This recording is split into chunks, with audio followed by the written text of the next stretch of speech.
everyone. Thanks for joining us on our female gender bias panel discussion. This multilingual event is brought to you by Lionbridge. Lionbridge, helping you connect with your customers. Sorry, I really wanted to sound like a 70s commercial. Thank you for sponsoring this event, Lionbridge. To set the stage for this discussion, I'd like to run a number by you. Did you know that 90% of people have a deeply ingrained bias against women? Jan, I'm going to ask you to paste that first link I sent to you in the chat. This is the finding from a study that the UN did earlier this year, and that's a worldwide number, and it includes women in that 90%. So I'd say we have something to talk about. My brave panelists today are Aki Ito, Jan Hinrichs, and Rain Lau. Could you introduce yourselves? Aki, I'll start with you.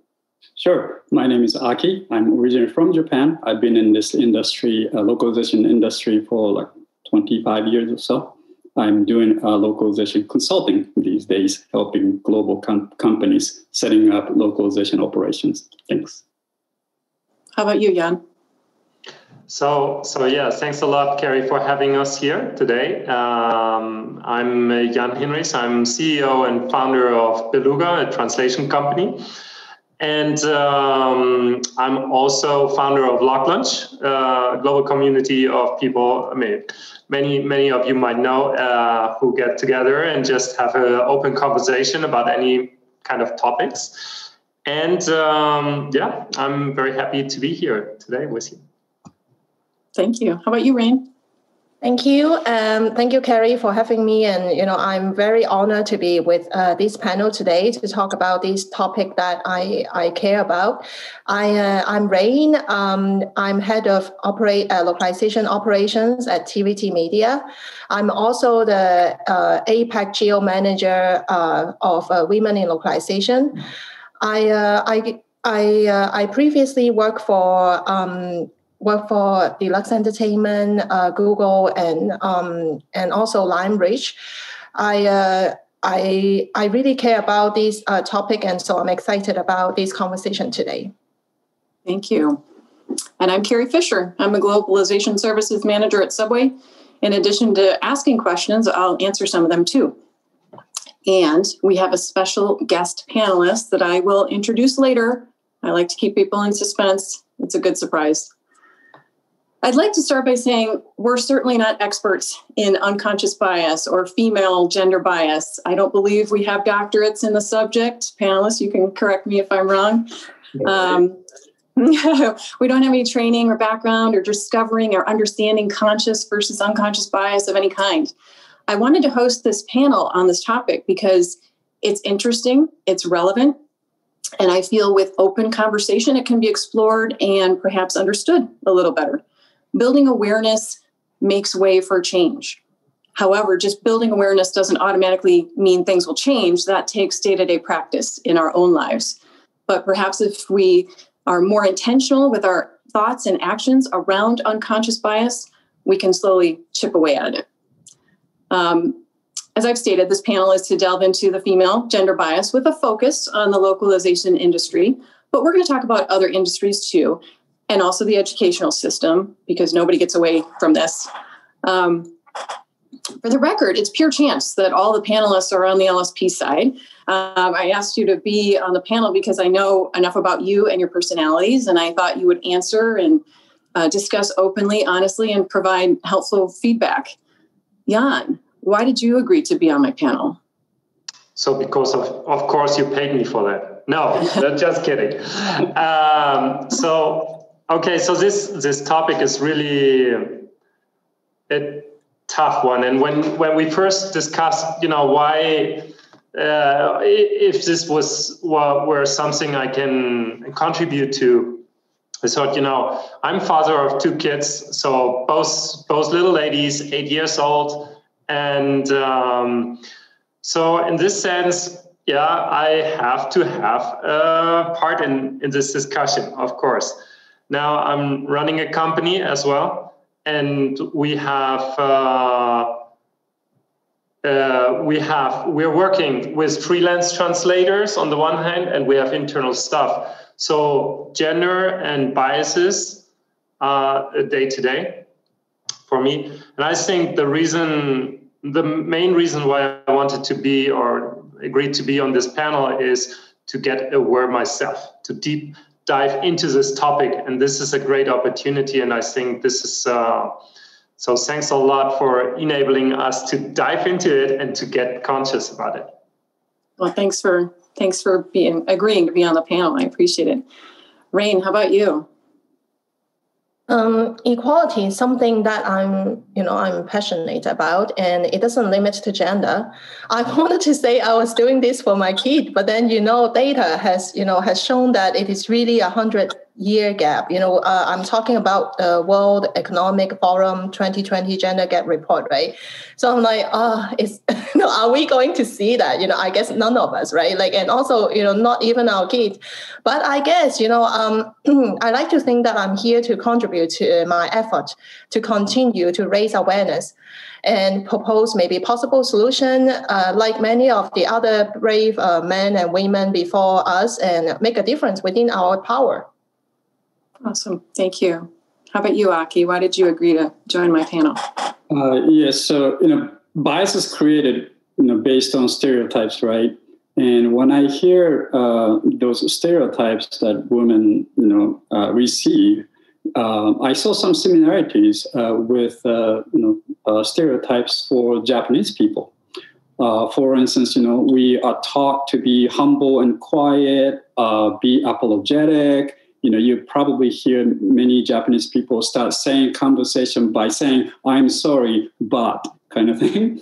Or, work hard, but, don't do self-praise kind of thing. And we never feel like 100% good. There's always something missing, no confidence in there. All sorts of things that we, Japanese people feel, and as a stereotype, I saw some similarities. So I thought maybe there are some hints for women by sharing my own experience of overcoming those stereotypes or bias against me based on those stereotypes against Japanese people. Wonderful. Wow. Okay. So before we get into the meat of things, I want to define conscious bias versus unconscious bias. We see evidence and acts of conscious bias every day. And I understand what conscious bias is. It's a person with a conscious bias is very clear about feelings and attitudes, and related behaviors are conducted with intent. Unfortunately, I automatically think of a white supremacist group, right, who is very intentional and open about their intent. They're against anyone who isn't white. Today, I'd like to address the hidden agenda that really lurks in the backs of our minds without us knowing, the unconscious bias. So I came across a video, which I'm going to ask Jan to put in the chat, that really helped me understand why it exists in the first place. It goes back as far back as our days living in caves. When you met someone new, you had a split second to figure out if they were friend or foe, and unconscious bias, of course, is also based on personal experience. And then, Jan, can you do the other link as well? Someone from, Pia Bresnan, who is in Women in Localization with me, sent this around to all the program directors, and it was really fascinating. It's a social experiment done with people from all over the world. And it just highlighted unconscious bias, especially against females. So the link is going to expire in 6 days. So you better download it but do it on your own time. But to quote the professor in the original video that I just had Jan post the link to, unconscious bias makes us do things that don't align with our value system. And we come up with excuses on why we acted that way, as opposed to recognizing the unconscious bias within us.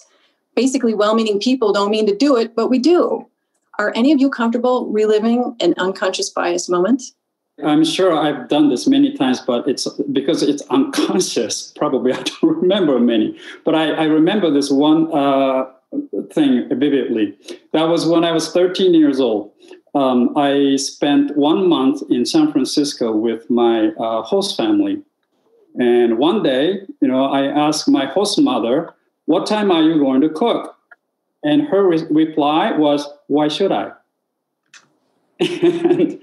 and of course, I asked that question because my assumption is mother always cook. And it was because how I was raised.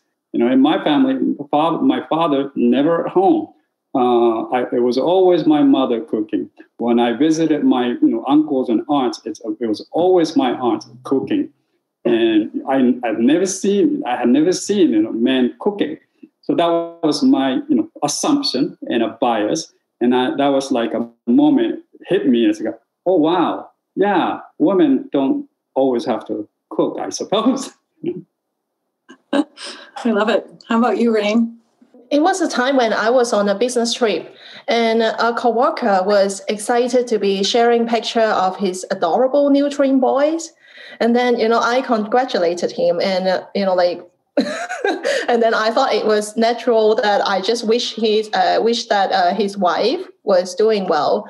But then ended up he is actually gay. So I was very embarrassed, and obviously, I shouldn't have made assumption. We all do it. How about you, Jan? Well, so these bias moments, I try to stay pretty much clean of that. I think I have not much of these experience in this case, because it was it never struck me in that sense. So I think in this case I would skip. And I'll tell you mine. Yeah. I hate it. It's embarrassing. But I was, I'm the program director of global community for women in localization. And our website just launched at the end of September. And I was asked to put together as many pictures of chapters, as possible. So marketing, could upload them to the website ASAP. So I was like, so I'm gathering photos and everything else with the women in localization chapters. I sent it off, and someone said, "Could you have more diversity in your pictures? These people are all white."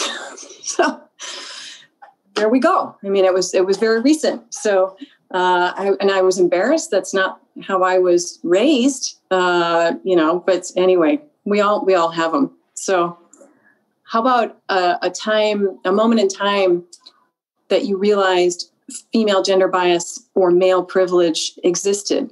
I can't personally recall a specific point in time when I thought, oh yeah, we make 80 cents to every man's dollar. I was wondering if any of you had a moment.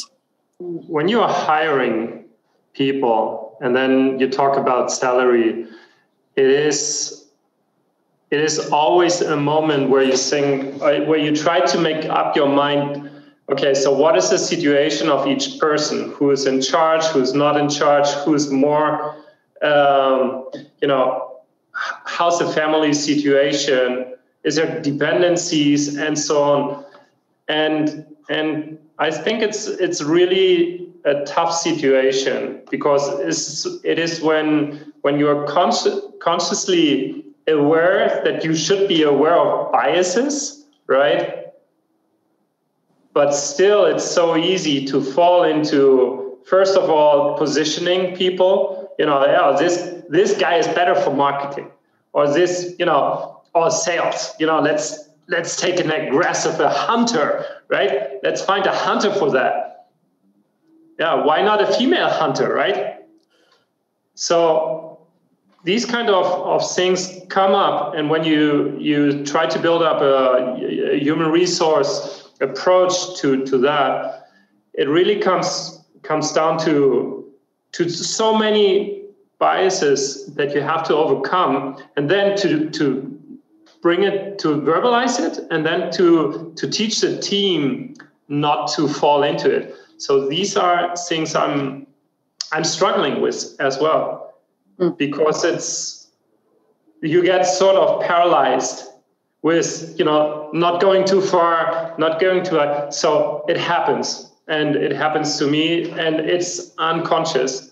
where you say, okay, this guy has a family and he needs more salary than maybe a female colleague, which has no family or just a partnership, and suddenly you're in this game. So it is happening, and it's happening to me, and it's a struggle. When I was working for a small transition company, we had this one customer who was not happy with our deliverables, and he came to our office, and project manager and DTP specialist, both female, had a meeting with a male customer, and he was obviously upset and angry and start yelling at them. And I was able to hear that conversation. I was not in the meeting, but I was able to hear that. So I thought, maybe I need to get involved. So I opened the door, knocked on the door, opened the door and say, hey, can I help you? And all of a sudden, this guy stops yelling. And I thought, well, this is good that, situation is calmed down, but why, is he not, talking to my team members, female members, just like he was talking to me? I thought it was very awkward. But, that could be seen as like a male privilege, that he was not so aggressive toward me. Yeah. Not a fun situation, though. No, I can imagine. Rain, do you have any? Yes. So it was when I was working for Google. I was in Women at Google, and it was the first time I actually was presented with data, of the gender gap. I was surprised. I didn't know. Because I heard about it, but it was like so clearly there was this gap, that there are so many occupations and where women are underutilized, even if they have the needed skills, right? The point is, if they have needed skills, why are they not actually considered to be a good fit for those positions, right? And so especially, we are now at Localization, and we have 70% of, women. But then at the same time, we also know that there are, men are actually dominating and are overrepresented in the leadership positions too. So, I think back then it was eye-opening to me. Got it. Yep. Carrie, just for the sake of fairness, can I add to a few points about gender bias against men? Because I suppose there are, men in the audience too. For instance, the harassment is a big issue in Japan. And when we talk about, men getting sexually harassed, and there are cases like that, it's very difficult to come out.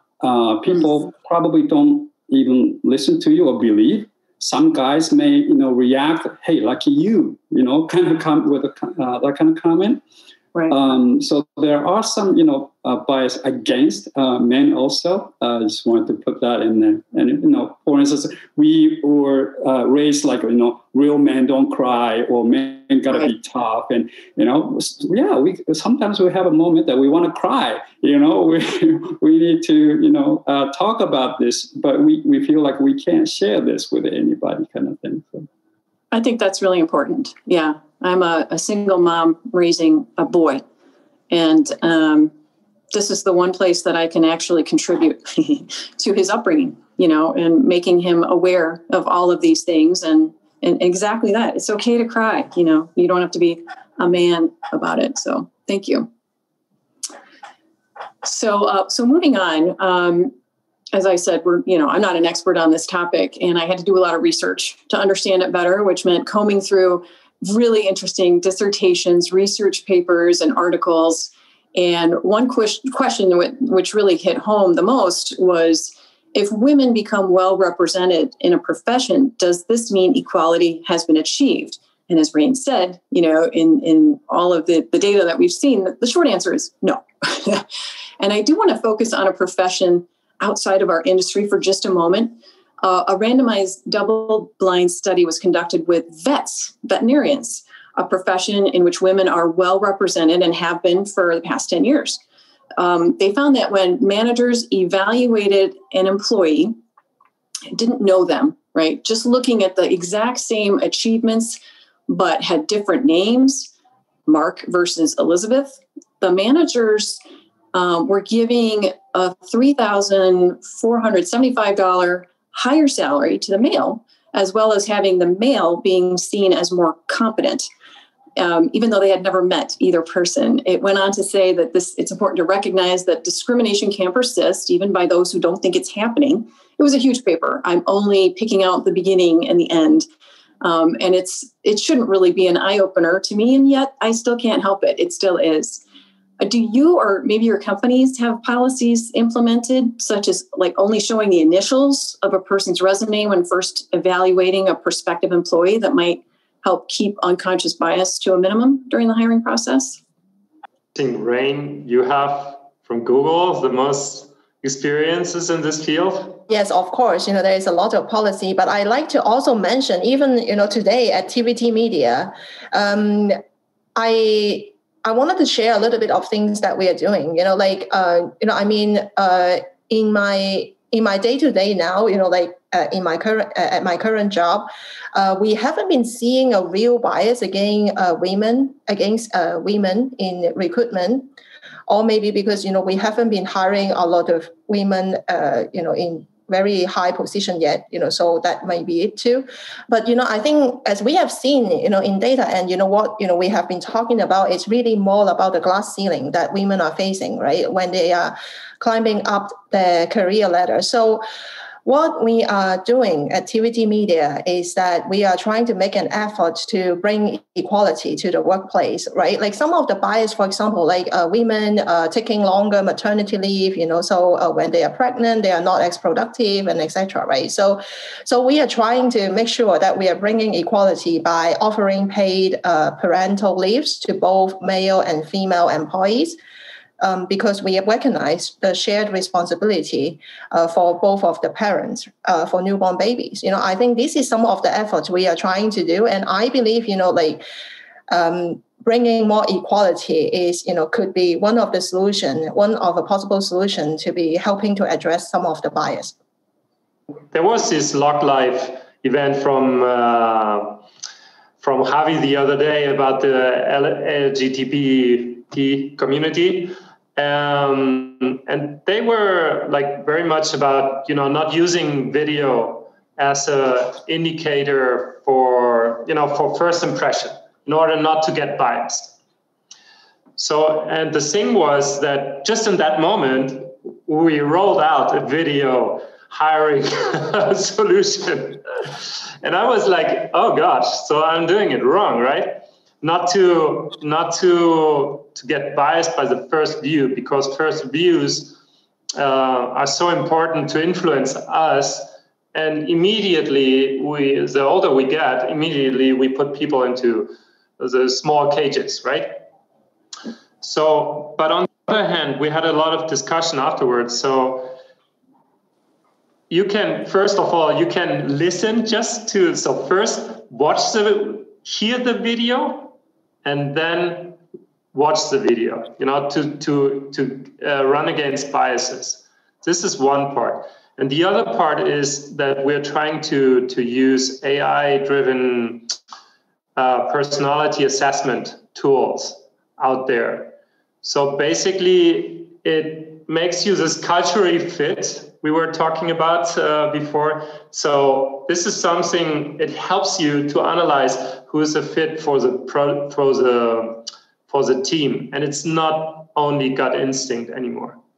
Right. So, and I think when we talk about, biases, gut instinct is sort of bias, right? This is like what we have learned to see out there. So these kind of tools help us, hopefully, to address prejudice and biases up front, because we are looking at people, and we have seen it right now that we have re-rescued people from, not a fit, suddenly to be a fit because of this analysis. And so this not a fit was probably based on bias. From my end, a short answer to your question, Carrie, is no, we don't have a policy. It's because I'm the only employee of my company, LocalizationGuy. But we do work with contractors. I have a policy of not having full-time employees, but we have about like 50 consultants working on a daily basis. So I put emphasis on face-to-face meeting when I interview those candidates. So I do know their gender. I may not know their gender orientation, but I could tell male, female kind of thing. But I really try to focus on asking questions related to skills and qualifications, so that it won't, I won't make, a decision based on bias. But I do have a bias. For instance, like project management. When I talk to candidates for project manager, I have a bias that female do better job on project management. I don't know if I'm right or wrong, but through my experience, female does much better job when it comes to multitasking. And project management is about multitasking. So I need to be careful when I interview candidates for project management. And when I have a candidate for men, for that, I need to be really careful not to put my bias onto that decision. Yeah. But also, when client asks for like a translators and like a test translation, things like that, then we do hide any identification, gender, age, kind of thing, because we don't want them to make decision based on the gender, unless they specifically request for like a female voice talent, something like that. Right. That makes sense. Yeah, that's funny about the project management one, that there's a saying out there that says, if you want to get something done, ask a busy mom. So I understand the bias. So going into the localization industry, in 2017, Common Sense Advisory conducted that survey called Gender and Family in the Language Services Industry. And I'm going to refer to a few data points. So localization is another example of a female-dominated industry, and yet only 25% of women hold upper management positions versus 46% of men. Pay structures for men and women in comparable positions are relatively equal, but women are less likely to reach high-paying positions. The really interesting data point that everyone talks about is this one. Men are more likely to be in executive and managerial positions. They also earn more than women in most of those positions, although women earn more as non-executive senior managers. So that reverse gap at that level may indicate that that's the peak that women, can achieve. They might see pay raises, but they don't progress to the executive suite. So again, we all talk about it amongst ourselves. We see the data in front of us. But what ideas do you have to help women who do want to break that glass ceiling and achieve that goal? And here, I'd like to introduce my secret panelist, Veronique Oskaya, who's the CEO of Argos MultiLingual. Woo! Surprise! So, Veronique, I saw your multilingual panel, and even though you were the host of that panel, Women in Leadership, you were asked a similar question. Can you give us your thoughts? Good evening. Good morning, everyone. Thank you, Carrie, for having me. Actually, the guest was going to be a man. It was going to be Kimon, the founder of Argos, and due to let's say extreme lockdown situations across Europe, we did a little switch. So I'm really happy to be here. Let's get to the question then. I think that there's 2-3 things that are important. First of all, is that you actually help on the first rung of the ladder. So that, if you want a pipeline or a funnel of female leaders, you have to help them get on that ladder first. So I think we'll talk about that probably a bit later about, hiring and so on. I think that's the first thing. The second thing I look at is like awareness, increasing awareness about bias, but also about the possibilities that you have. And events like this panel tonight is a very good example of, discussing the topic, raising that awareness more and more. And I see, we see more and more of that happening, I think, in general, not just in the localization industry, but just across the world. This is finally a topic really where it's more and more light that's shed on. Yeah. Another aspect that I think is super important is the mentoring and the sharing of the experience. If you've managed to, get your career to a certain point, and people want to learn, What are the things that you have come across? I mean, we're talking about bias a little before. I'll tell you one I get every single time I say I have 3 kids. I never got like how old are they? Really? You have 3 kids? Like it's not compatible. And people don't do it on purpose. They just, their eyes pop open and they go, 3 at a time? Or, so that I think that it's so important to mentor, share experience, be willing to be very candid about some of the good things and the bad things you may have learned from. And my last one is I always encourage young ladies and leaders to be bold. You have to be bold. There is definitely something I've come across, which is a confidence challenge. I think that even data shows that men tend to be more confident. If you ask them how capable they are in their position, they tend to be, I'm fantastic. Women are a little bit more timid about that. And I've seen it time and time again that you have to say, go for it. Give people the opportunity to present in front of a large crowd or take the spotlight in a meeting. I think that's very important to say, be bold. And then you kind of tick that, look, you've done it and you were great. So I think that would be the kind of the 4 things. Definitely recruitment, the awareness, the empowering, and then also this push to be bold. I love it. Thank you. Aki, this must resonate for you. You just talked about this of having... Yeah, absolutely. And, Veronica, hey, nice to see you again. And, Same here, Aki. Thank you for joining us.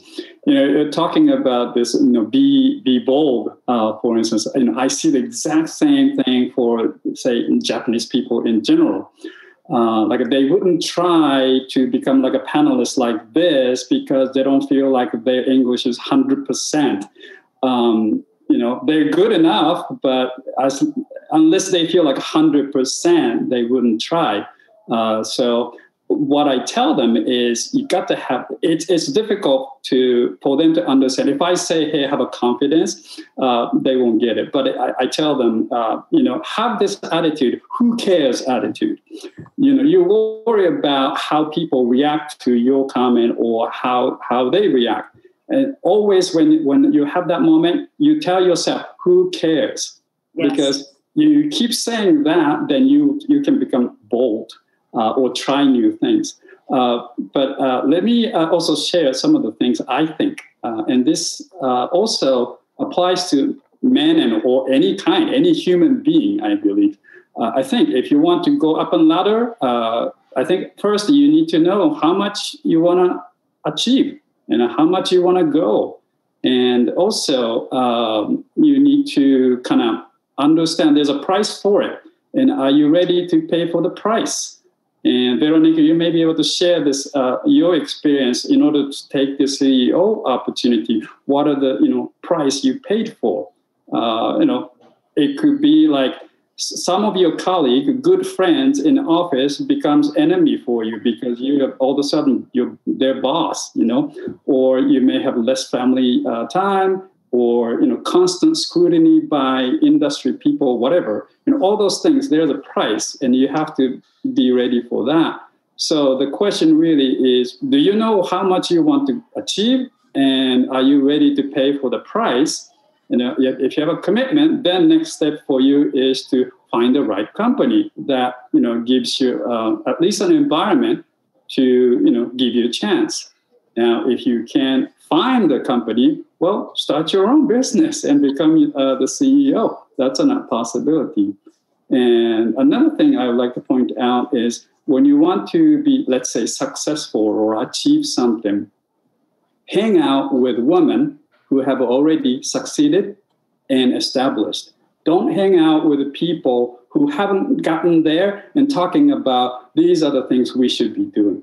Like if you want to be rich, hang out with rich people. Don't hang out with the friends who want more money because they won't tell you how to become rich. You need to spend time with rich people and learn from how they got to rich. So hang out with the women who have already established. But also, on the other hand, I think we also have to realize that there are some women, who don't want to be promoted so much. And I think we need to be aware of that because if we say, women need to, get promoted, achieve something, it could put pressure on those people who wants to stay there.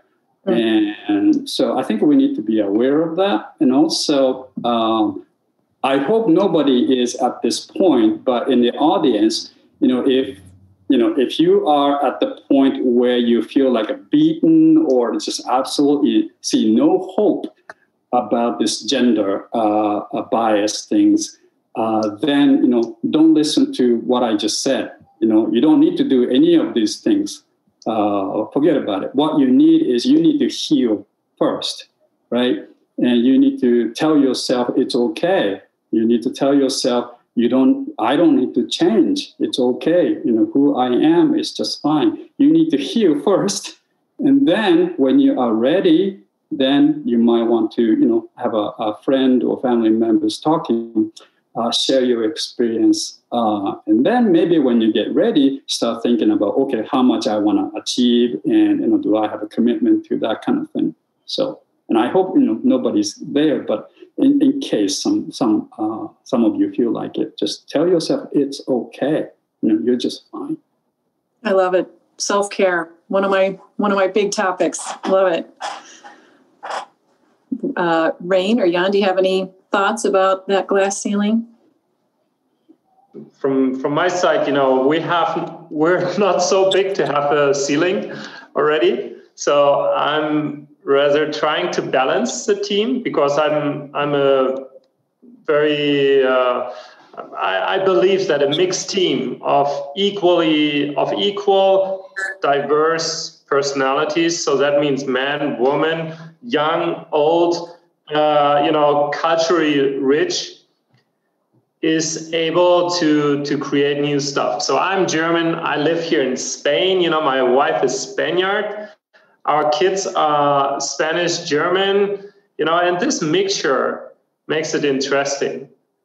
And I think this is something I try as a CEO of the company, I try to achieve as well. So at the end, it's something like self-interest of being diverse, because as we have seen in the news and in business literature, if you have homogenic businesses, their time is short because they do not have this mixture. So in culture, it's the same. So those cultures that have mixed up a lot are usually genetically spoken better off than pure cultures. So, and I think this is a biological thing that if we take it and bring it to the companies, that is always helpful. Now about silence opportunities, Aki, I really and Veronique, I really like your saying, get opportunities, bring opportunities. And I think this is something we all have to do as much as we can, to offer opportunities. If we have the opportunity to offer opportunities to others, then encourage them to jump on that. And my kids, to follow up on Aki's, heal yourself and then know where you want to go. I think I tried to say this not yet analogy I talked about in Lock Life. So whenever you feel like you're not progressing or you fail in something, I try to see it as a not yet effect. So I'm not yet fluent in Japanese, but, I have the rest of my life to be so. So it's a mindset thing, and if you as a female worker or male worker, you're not yet there where you want to go. If you use this analogy of not yet, your mindset is you will find a way to get there. And this is something I think it's so important that you're not limiting yourself in your career path, in your personal aspirations. So that's what I try to, get my team to view, that we're not yet there, but, we will be there and we will find a way to get there. So and that's, yeah. I love it. And I take both of that advice to heart. Who cares? And I said that in local life as well. I don't care what people think. It's up to me to make my decisions and control my life. And that's a very liberating thought. And I don't know if a lot of people even have that yet. But Rain, I didn't know if you wanted to close it out with any final thoughts on this one. Yes, I think, yes, who cares, right? Like, actually one of my previous manager told me this. She told me that actually women tends to care too much of, how others sees us, right? Like, the fact is, people are often too busy in their own business. They don't really work, they don't really care about what you do. And so, so women really should really think about what they want to do. And I also, I can't agree more with, what Aki has said about, if people feel like so depressed, feeling there is no hope, it's, they really need to heal first, because obviously we have seen so many successful women, right? Like Veronica, right? Like, like many other, successful women in the industry, outside of the industry, there must be a way for women to be successful as well. And but something that I also wanted to share is that, there is research showing that women are commonly judged by their behavior more often than men, right? Like, and there has been also study helping women to navigate through gender bias. So I guess, there is a lot of resources we can that can help women. And there is one actually very good article that I have seen recently on HBR, and that is in the November-December 2020 issue on how to develop your leadership style. It is talking about style, which is not necessarily skills. And, and it is not about personality, but really about the style, which is distinct from personality. So there are behaviors or social markers, that we all use to express ourselves and by which we evaluate others as well. I feel like, I found it very inspiring. I think, I recommend to, my other fellow women colleagues. That's awesome. Yeah, there's so many resources out there now. It's wonderful. You can just Google it, basically, and find some great resources. Speaking of Harvard Business Review, I read one as well, that bias is almost impossible to eliminate in the workplace, but there are ways to interrupt it. The 4 hiring criteria that they recommend is, I think some are obvious and some were a little surprising to me. But 1, insist on a diverse pool of candidates, of course. Establish objective criteria, define your culture fit, and demand accountability. Yes. Limit referral hiring. That one scared me because the last 2 jobs I've gotten have been by referral. But and then, of course, structure interviews with skill-based questions. So most of them make sense to me. The referral thing threw me for a loop. Are there any on this list that you agree or disagree with? And if so, why? And do you think there's other actions companies can take to cut down or interrupt the unconscious bias? Anyone can answer. We have 4 people, so you may want to name first. On the one comment I would have is that I think the opposite on the referral hiring. Because what we see, it doesn't matter really what gender of the person you're going to hire, because the thing is about the quality of the candidate, and we feel that by referral, if you're already an employee and you like your environment where you're working, if you're recommending somebody, unless they're really not a good friend, you actually want something good for them. So if I look at the history of all the talent that we've brought on board, I can see that a really high percentage comes from referral hiring. And we don't see actually a kind of imbalance in terms of the gender. It's always been about, the best candidates. Yeah. And I can see like what was the last one? Structure interviews with skill-based questions. Yes. Yeah, I can see that 100%. Now, point number 1 is like a diverse pool of talents. Maybe we need to define diverse here. Does it mean just to have, like people in a racial differences in the picture? Is that diverse enough? Or are you talking about like a different talent from different background, different beliefs?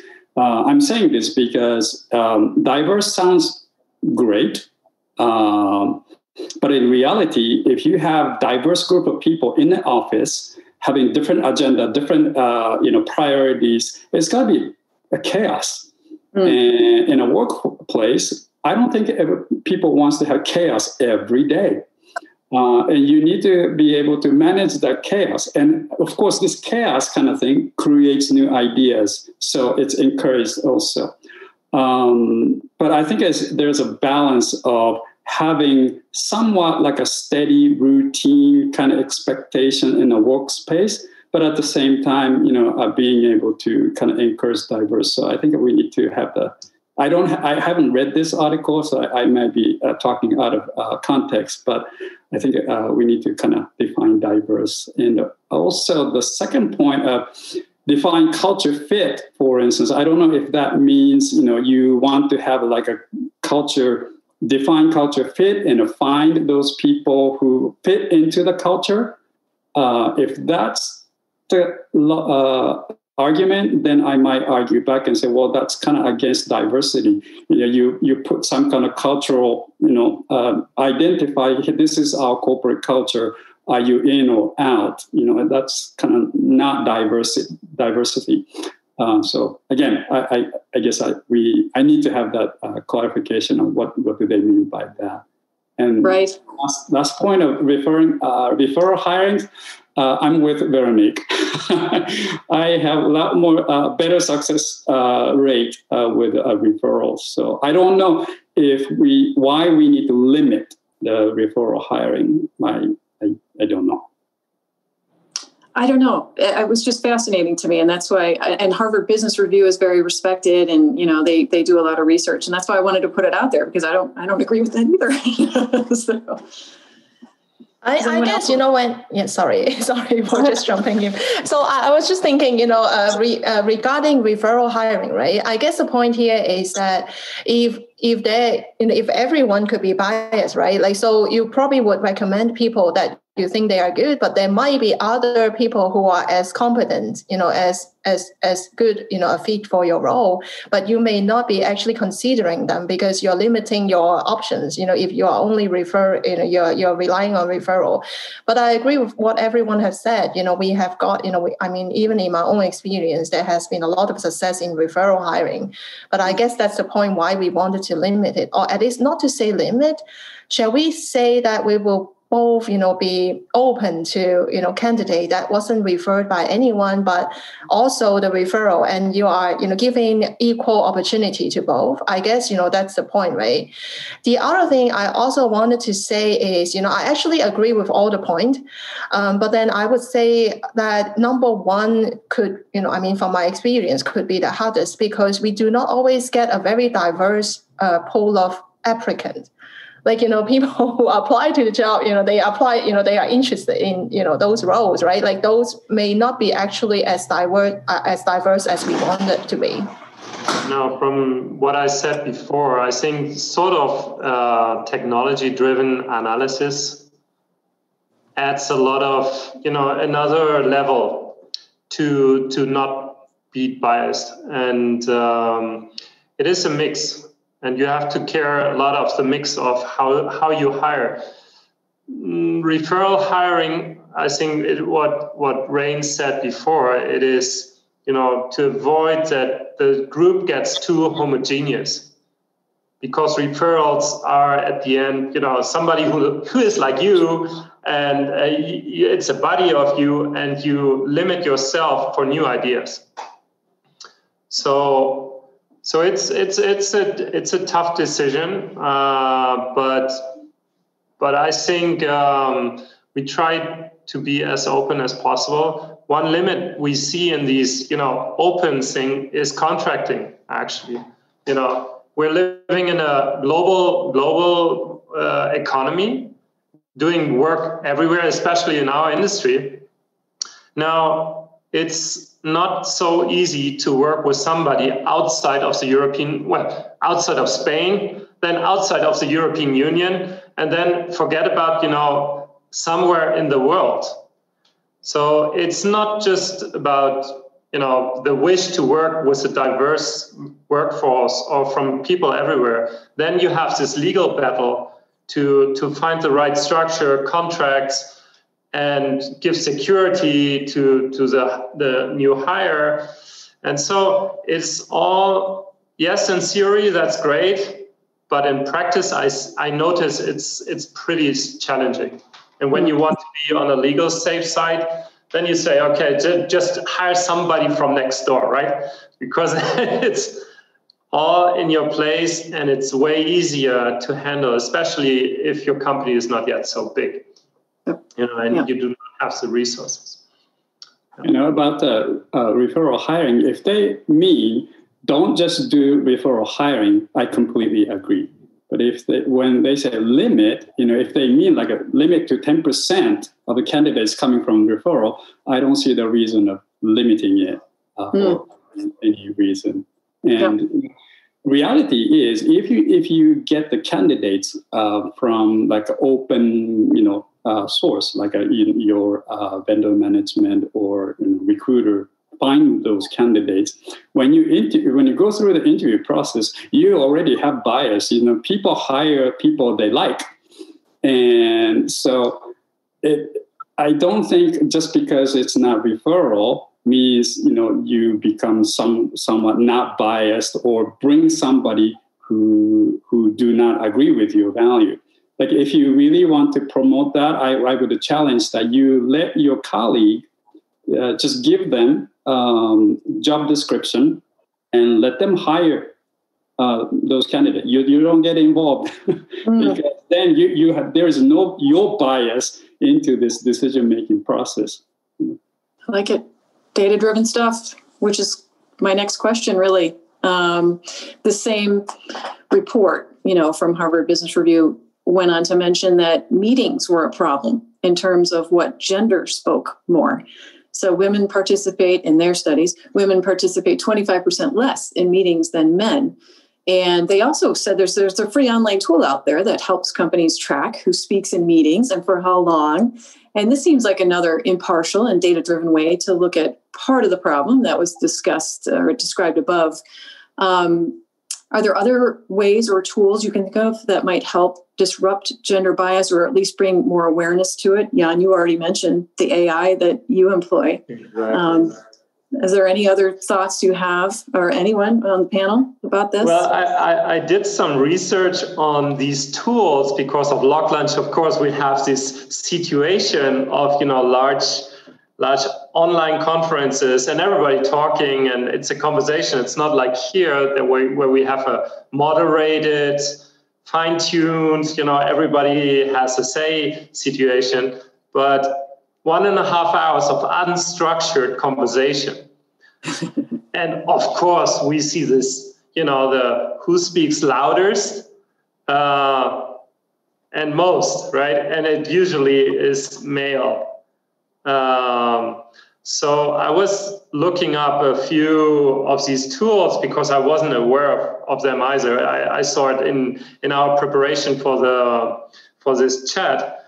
And so I found out that there's just one app for iOS, an iPhone solution, which was like hip in 2016, and then it was not supported anymore. It's still there. I have it. But it was the only one. It's not available for Android, for example. Now, Zoom, okay, so we're all here on Zoom.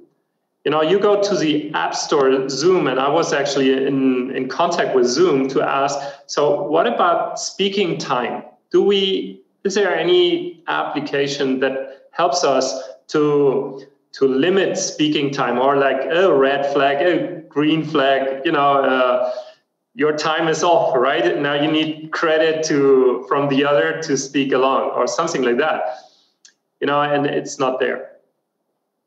Now, gender bias. So who speaks more, who speaks less? All this would be so powerful if we have it as a tool in our daily conversations.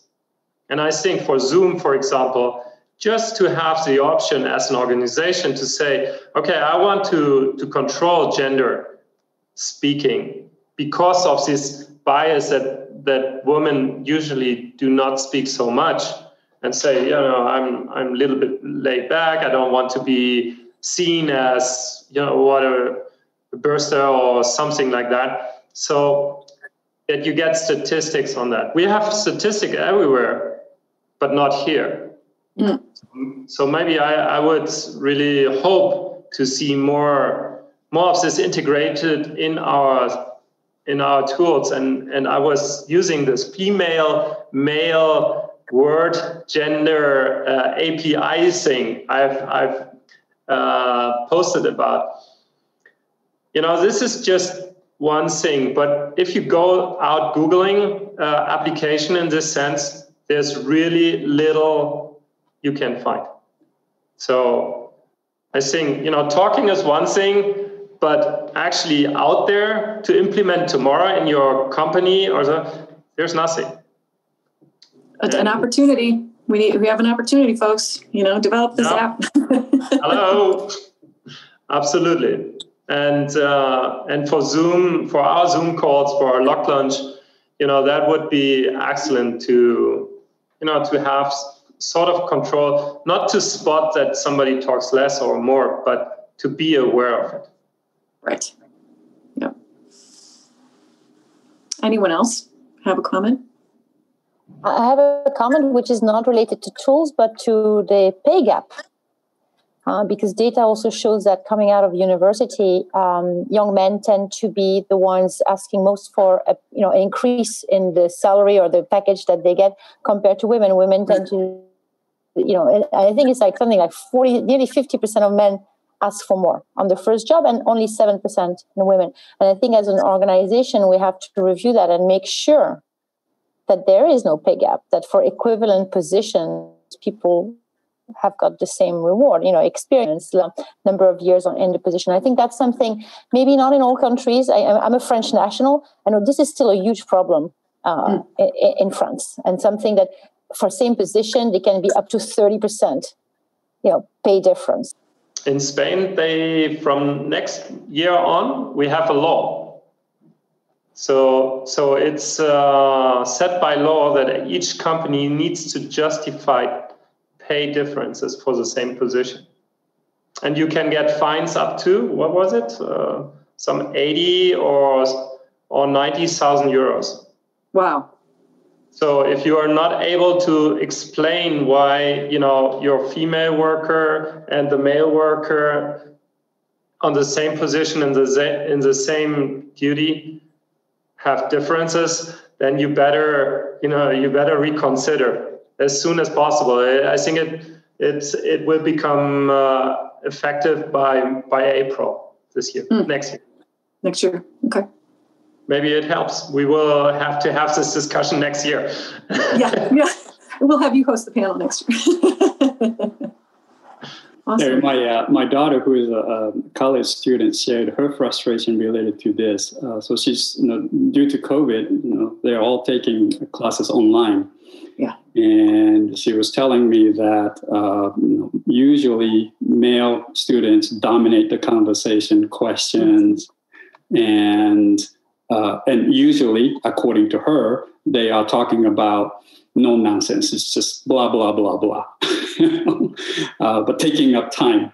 And when she has some ideas and share that, nobody really respond. Mm-hmm. But later, male students kind of repeat the same kind of thing. And then everybody reacts to that. And she said, she shared her frustration about that.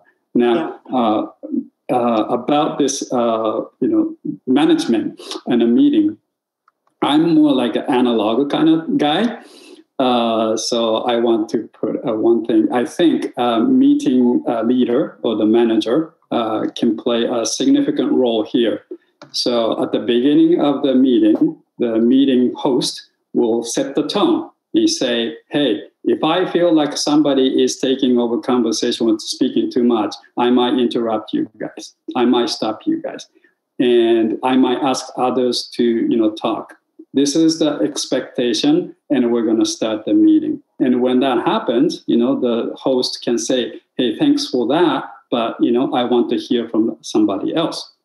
managing that conversation. This is very analog, no tool, no data, but I think it works really well.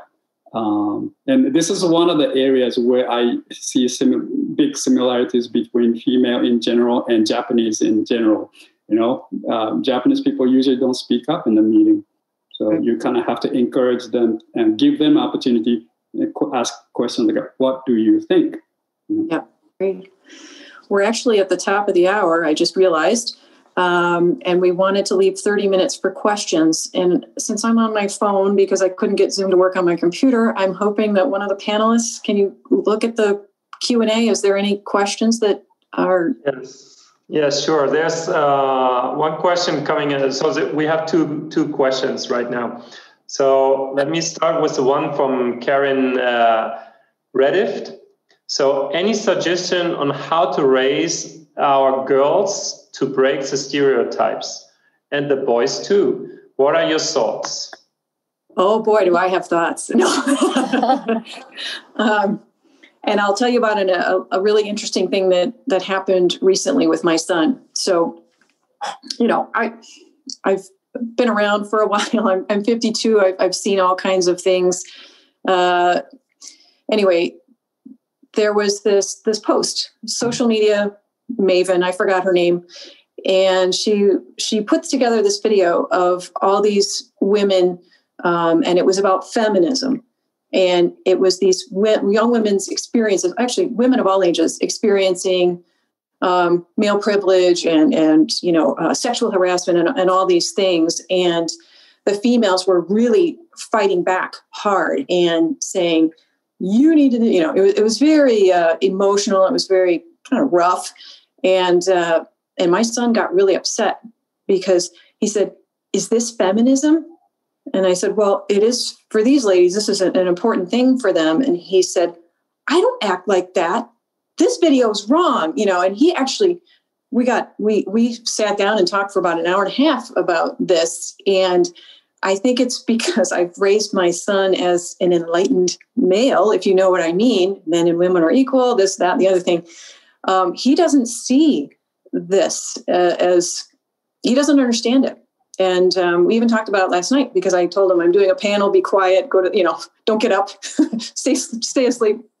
And I told him about the panel. He's like, wow, this is really interesting. It's fascinating. I think you're right. Depending on how you raise your kids, this brings awareness to it. And it may or may not be an issue going forward. I don't really know, but I can only say from personal experience of how I'm raising my son.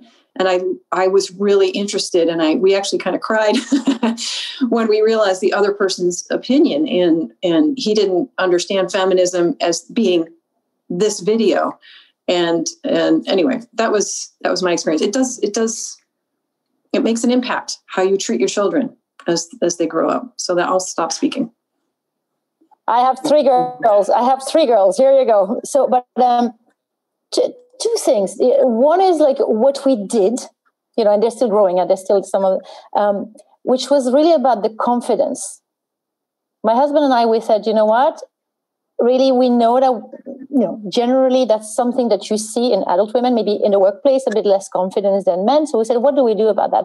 And from the very young age, we encourage them to be bold, so far as to have one roller skate in a supermarket and things like this, to really actually get up in the middle of a restaurant where everybody is sitting and dining and dance, stuff like this. And they did it. At the beginning, they were a little bit nervous. And now I tell you, I've seen, one of them is in high school. The level of confidence is there. And also the shift in her brain that she can do anything. And I think that's really helping that. That really made a difference and still making a difference. And the second one is a little to your point, Carrie, about music videos. I had my little one asking me the other day, why are women not wearing clothes in, rap videos and, pop music? They said, why don't the boys do the same? Why is it that it's the girl who take their clothes off? And I was hard pushed to give her an answer. And I was saying, yeah, because why? Is it selling more music if they take their clothes off? And yeah, that kind of brings it home, right? That was a very interesting comment from, a 9-year-old. Mm-hmm. I love it. But we raised 3 kids, 2 girls and 1 boy. And what I recommend is start when they're younger, like up to like 3 years old. If you wait until like they get teenage, they already have certain bias established. And the way we did was use any everyday life situation as an opportunity to talk about. So when they see, let's say, mom cooking, then I might ask why mommy is cooking, and is that something you think I can do or you can? What do you think? Usually I get anybody can. Well, then shall I do it tomorrow? Yeah, you should. Or it could be any situation. You might see, people at like a restaurant or something, and you might see male chef more than female chef. Then you might ask, why do you think that is happening? And can female be main chef? Yes. Okay, that's great. So use that like everyday situation. Ask them question. What do you think? And then I think you promote that and do it enough until like 3 years old. Then I think you will do a good job raising a children with less bias towards gender element, less gender bias. Great idea. I try to be as good as a role model as possible, cooking. So, or cleaning, vacuum or whatever. Stereotypes is when something happens again and again in the same role. Now, if you do not agree with these role models, stereotypes, break them, but you teach your children by showing them what you feel correct, what is correct, and what is not.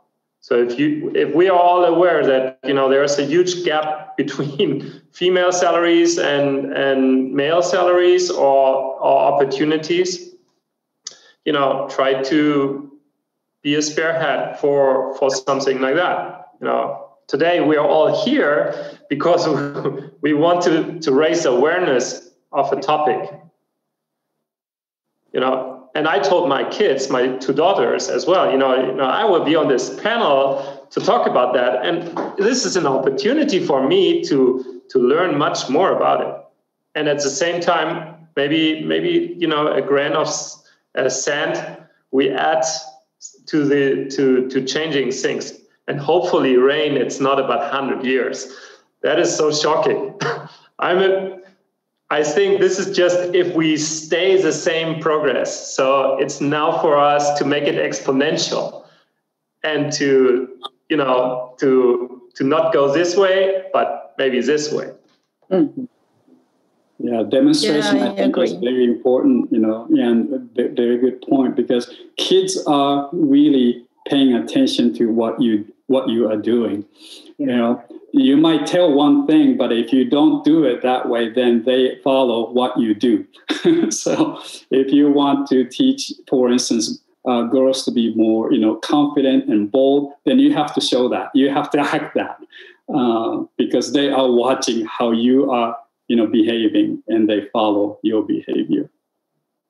And I agree with what everyone have said. And also, in my case, I have a boy, 5 years old. And what I try to do is I let him be himself and, for him to make his own choices. For example, his favorite color, currently has been pink, red, and rainbow. So, I wouldn't limit him to, the choices of, the blue, the green, the boy colors. And also, when he, when he decides that he wanted to do something, for example, he likes to dance, I let him dance. I'm not saying, oh, you have to go to, martial arts, like that kind of classes, right? Like I let him make his choices, and so that he can be himself, and not that he become like the boy kind of like stereotype kind of person. So I'm still learning too, because obviously I'm not an expert. We're all learning. I know. I was the same thing happened. Thank God my son is asleep because, he, as a kid, I told you, Rain, he loved high heels. So we called them the clip-clop shoes. And I bought high-heeled shoes for him when he was 3 and 4 because and they were pink, and that's great. It's whatever you let the kid, kind of decide what's appropriate and what's not, and to not react and go, you need cowboy boots. You don't need high heels. But I love that. I love all the advice and thoughts from the panelists. Thank you. Yeah. How about the next one? We have 2 questions here, and I'm struggling with the first question to get to the point from Camisia. Maybe you can reframe in the chat. So let me first get to the next one. Language reflects and also influences how we think. What do you think localization companies should do to combat gender bias in language? I don't have a quick answer for that. Somebody else? It's funny because the Women in Localization, the Silicon Valley and the Pacific Northwest chapters combined their joint effort, and they did a panel last week about language inclusivity, diversity, and how it affects translation, and address it, in the localization industry. And it was a really fascinating panel. And I'm very embarrassed to say that the recording didn't work. So I can't even show it to everybody on Global Community. But anyway, it's so vast. And we had so many comments. And, I think one of them was in Finland, they've come up with a gender neutral pronoun. And wouldn't that be interesting, to go across all the different languages? But I don't know if any of you have any other thoughts on that. Well, in the French language, in the last, I'd say 20 years or so, we started changing. So a lot of profession would be male. So we have, the un is male and une is female, right? And you would be, like, let's say if you're a writer, that's the beauty of English. You're a writer, you can be a female writer or male writer. You don't know, right? But in French would be un auteur. And that's it. You would not have the female equivalent. And that has started to change.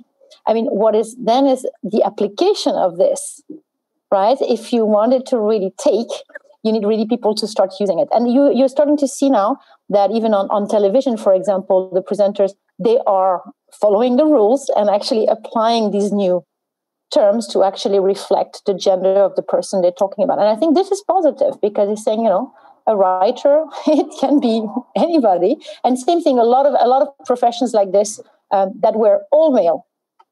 And now it is a female equivalent in the language. Right. Directeur versus directrice, right? Exactly. Yeah. And already French was not an easy language. We just make it a little complicated, but it's good. Anyway.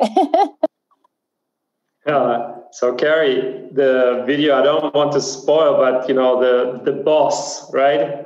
Or the CEO. Okay. It depends all on language.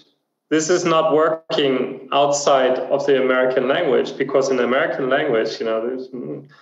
So I don't want to get to have a spoiler here for the video, but this is the typical use which different cultures act differently on these topics. In general, there's a lot of translators writing now about inclusive writing on LinkedIn, and lots of copywriters, how to be more inclusive and female driven. In Germany, as far as I know, it's by law. So you need to distinguish whenever you talk about, Geschäftsführer and Geschäftsführerin, you need to put both on there because we do not have one single word for them. So now this means that things are getting huge, and sometimes, it's like, it feels a little bit overstretched, stretched for me. So I tend to try to think that most things, sometimes they are just normal, and we need to watch out where they are not okay anymore. right? But, policies in this direction can really create like a whole confusing thing and make things really tough. And sometimes it's just not that relevant. But of course, otherwise you can't change certain behaviors as well. I don't know. It's a topic I see from my point of view, I wouldn't bother. But of course, in Spanish, it's always male, right? Plural form, like in French, it's always male. Now, you can use the at sign to say amigos, right? Amigos with substituting the O with the at sign so that you use both. But that's not the way you can write a resume, for example. Tough call. No advice there. We have a ways to go, I think is what you're saying. Yep. Yeah, I don't have a specific answer to that question of what like a translation companies can do to counter gender bias in languages. But I think we can still promote keep having like a discussions like this. Maybe somebody can make a report on how gender bias is happening in other cultural regions and different languages. Those will help developing awareness. I just wanted to share some of the things about Japanese language. Japanese is very contextual, and there are certain ways, like ending of the sentence, you can tell this is said by female or male. Certain words only men use, certain words only female use. So, for instance, when you read an English novel, and there's like a conversation, there's always something at the end. He said, she said, who said, because you have to identify that because all the subject is I. But when you read a Japanese novel, there's usually no subject and there's no need for identifying who said it because the way the sentence is ended or structured, you can tell this person is female talking to male, or this person is female talking to other female, who is older, younger, all those contexts you can pick up by just listening to the conversation. So it's very, like I said, contextual, and you can also immediately pick men and female. Well, I'll give you one interesting example. You could probably laugh. My wife is American. And, she speaks Japanese too. She has a host family in Japan. When we visited her host family in Japan together, first thing she said was, "Okaasan," mother. "Okaasan, harahetta." Now, harahetta means I'm hungry, but that's the only, like, men use kind of word. In a regular sentence, you might say, "Onaka suita." That's I'm hungry. Now, the host mother looked at me and said, "What kind of Japanese are you teaching her?" She got so upset because she was using like a guy's word. So I said, no, you don't understand. I don't teach her. This is how I say when I come home, right? And then she picked that up. So the host mother was so upset. Don't teach her, words like this. So, Gary, if you allow me, I had this post where I said, I will reveal my gender bias in LinkedIn. Okay. So I did this study. I downloaded my whole 6,000 plus network and ran it against Gender API, right? So, and it turns out that 41% of my network is female and 61% is male. Now, if I look at LocLaunch ambassadors, we have active personalities driving community. We have more female, 55% female ambassadors for LocLaunch to 45% male. So it seems that, the driving force of communities are still women, at least in this sense.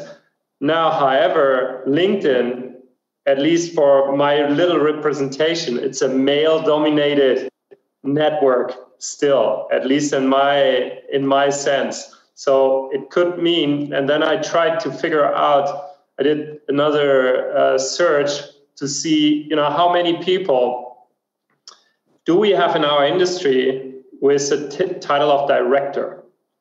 Okay, so, and I found 171 people in my closer network, and there we have 63% male and 36% female.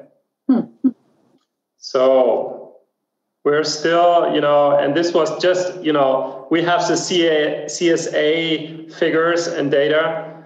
This is like just a view into my network, but I think it shows a little bit, what we see. So right now I see women are catching up. They are more active in social media and promoting communities, spreading information, trying to help each other. Women in Localization is such a big and huge organization, and shows how well organized and how well knowledge sharing can go.